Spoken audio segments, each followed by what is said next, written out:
राधे राधे दोस्तों, कैसे हैं आप सब। आपका स्वागत है आपके अपने चैनल प्रभु दर्शन में। दोस्तों, सुदामा जी कृष्ण जी के परम मित्र थे और परम भक्त भी थे। उन्होंने अपना पूरा जीवन निर्धनता में गुजारा। इसके पीछे एक कारण था। एक पौराणिक कथा के अनुसार एक ब्राह्मणी थी जो बहुत ही निर्धन थी। भिक्षा मांगकर वह अपना जीवन व्यतीत करती थी। एक समय ऐसा आया कि 5 दिन तक उसे भिक्षा नहीं मिली। वह प्रतिदिन पानी पीकर भगवान का नाम लेकर सो जाती थी। 6वें दिन उसे भिक्षा में 2 मुट्ठी चने मिले। कुटिया में पहुँचते पहुँचते रात हो गई। ब्राह्मणी ने सोचा, अब ये चने मैं रात में नहीं खाऊंगी, सुबह भगवान जी को भोग लगाकर फिर खाऊंगी। यह सोचकर ब्राह्मणी ने चनों को कपड़े में बांधकर पोटली बनाकर रख दिया और वासुदेव का नाम जपते जपते सो गई। लेकिन कुछ समय बाद कुछ चोर चोरी करने के इरादे से उसकी कुटिया में आ गए। इधर उधर ढूंढा, चोरों को कुछ नहीं मिला, लेकिन उन्हें चनों की बंधी पोटली दिखाई दी।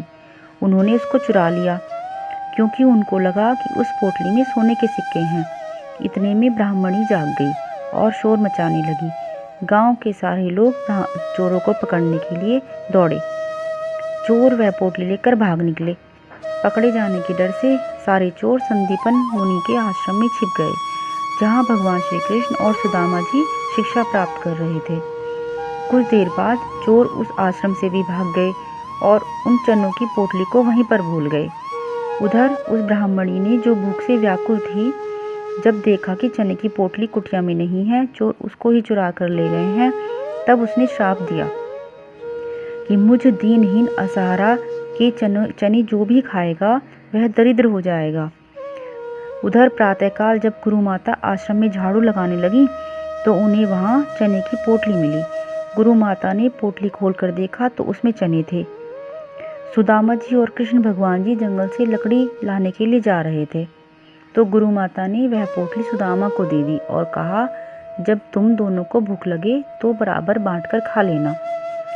सुदामा जी, जो एक ब्राह्मण थे, वह कोई साधारण बालक नहीं थे। वे तो जन्मजात ब्रह्मज्ञानी थे। जैसे ही चने की पोटली उनके हाथों में आई तो उन्हें उसका सारा रहस्य पता चल गया। सुदामा जी ने सोचा, गुरु माता ने कहा है कि चने दोनों बराबर बांटकर खा लेना, लेकिन ये चने अगर मैंने श्री कृष्ण को खिला दिए तो सारी सृष्टि ही दरिद्र हो जाएगी। मैं ऐसा नहीं करूँगा।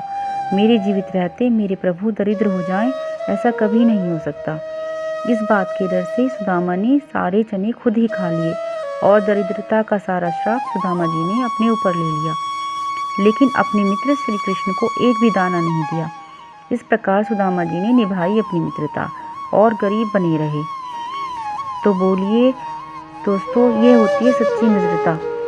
तो बोलिए सुदामा जी की जय। जय भगवान श्री कृष्ण की। राधे राधे।